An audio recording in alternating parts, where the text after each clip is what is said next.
महान लोग ऐसे लेते हैं अपने अपमान का बदला। रतन टाटा की प्रेरणादायक कहानी। और जब कोई हमारा अपमान करता है तो हम बहुत ही क्रोधित हो जाते हैं, और होना भी क्यों ना चाहिए। खुद की सम्मान की बात जो होती है, लेकिन अगर कोई व्यक्ति हमें गलत बात, व्यवहार, कृत्य अथवा भंगिमा द्वारा ठेस पहुंचाकर अपमानित करता है तो क्या हमें अपने अपमान का बदला तुरंत ले लेना चाहिए। हिंदी में एक कहावत है कि अक्सर आम लोग अपमान का बदला तत्काल ले लेते हैं, किंतु महान लोग उसे अपनी कामयाबी की सीढ़ी बना लेते हैं। ये महसूर कहावत भारत के टॉप बिजनेसमैन और अपने कार्यकाल में टाटा कंपनी को नई ऊंचाइयों पर ले जाने वाले रतन टाटा पर बिल्कुल सटीक बैठती है। रतन टाटा के जीवन से जुड़ी एक ऐसी कहानी बताने जा रहे हैं जो हम सभी के लिए प्रेरणादायक है। हम इस कहानी के जरिए सीख सकते हैं कि अगर कोई हमारा अपमान करता है तो हमें क्या करना चाहिए। ये कहानी है 1998 की, जब रतन टाटा का ड्रीम प्रोजेक्ट रही टाटा इंडिका कार मार्केट में लॉन्च की गई थी। यह टाटा मोटर्स की पहली पैसेंजर कार थी और इसके लिए रतन टाटा ने जी जान लगाकर मेहनत की थी। लेकिन कहते हैं ना, बाजार में ग्राहकों का महत्वपूर्ण स्थान होता है और वह जो चाहे वह खरीदता है। और रतन टाटा का यह ड्रीम प्रोजेक्ट बाजार के राजा का दिल जीतने में असफल रहा। यानी इस पैसेंजर कार को बाजार में उतना बेहतर रिस्पॉन्स नहीं मिला जितना उन्होंने सोचा था। इस कारण कंपनी लॉस में जाने लगी और कंपनी को रहे नुकसान को देखते हुए कंपनी से जुड़े लोगों ने रतन टाटा को इस प्रोजेक्ट को बेच देने की सलाह दी।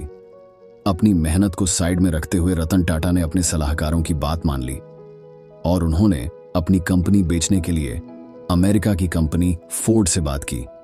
इस डील को लेकर रतन टाटा और फोर्ड कंपनी के मालिक बिल फोर्ड की मीटिंग कई घंटों तक चली और इस दौरान बिल फोर्ड की ओर से रतन टाटा के साथ अच्छा व्यवहार नहीं हुआ।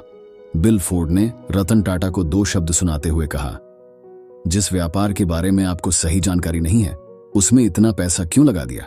ये कंपनी खरीदकर हम आप पर बड़धा एहसान कर रही है।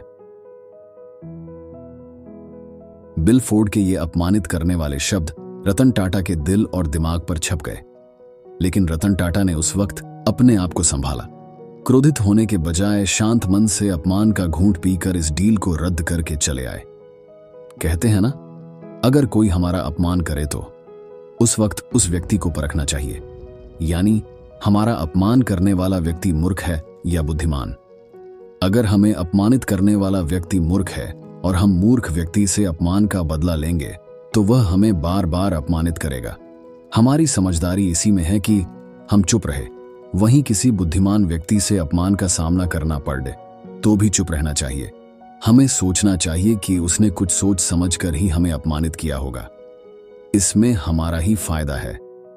रतन टाटा को बिल फोर्ड के वे शब्द लगातार बेचैन करते थे। उन शब्दों ने रतन टाटा की रातों की नींद उड़ा दी थी। बाद में रतन टाटा ने निश्चय कर लिया कि बस अब किसी भी हालत में इस कंपनी को नहीं बेचेंगे। फिर क्या लग गए कंपनी को नई ऊंचाइयों पर पहुंचाने के काम में।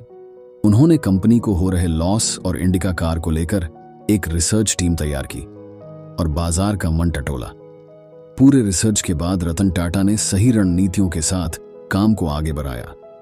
कुछ समय बाद टाटा इंडिका ने भारतीय बाजार के साथ साथ विदेशों में भी सफलता की नई ऊंचाइयों को छुआ। टाटा इंडिका के सफलता के साथ ही फोर्ड कंपनी का पतन भी शुरू हो गया। साल 2008 आते आते फोर्ड कंपनी को इतना नुकसान हुआ कि वह दिवालिया होने के कगार पर पहुंच गई। मौके को देखते हुए उन्होंने फोर्ड कंपनी की लग्जरी कार जैगुआर और लैंड रोवर बनाने वाली कंपनी JLR को खरीदने का प्रस्ताव रख दिया और रतन टाटा का यह प्रस्ताव फोर्ड को स्वीकारना भी पड़ गया। इसके बाद फोर्ड के अधिकारी मीटिंग के लिए भारत आए। इस मीटिंग के दौरान यह सौदा लगभग 2.3 अरब डॉलर में हुआ। तब रतन टाटा को लेकर फोर्ड कंपनी के मालिक बिल फोर्ड के शब्द कुछ ऐसे थे। बिल फोर्ड के शब्द थे, आप हमारी कंपनी खरीदकर हम पर बहुत बड़ा एहसान कर रहे हैं। आपको बता दें कि फोर्ड कंपनी का JLR आज टाटा ग्रुप का हिस्सा है और मार्केट में शानदार प्रॉफिट के साथ आगे बढ़ रहा है। तो दोस्तों, रतन टाटा की इस प्रेरणादायक कहानी में पॉइंट करने वाली बात यह है कि वह चाहते तो वह उसी वक्त अपने अपमान का बदला ले सकते थे, लेकिन कहा ना कि महान लोग अपनी सफलता से लोगों को जवाब दिया करते हैं। तो दोस्तों, आशा करता हूं आपको इस वीडियो से जरूर कुछ सीखने को मिलेगा।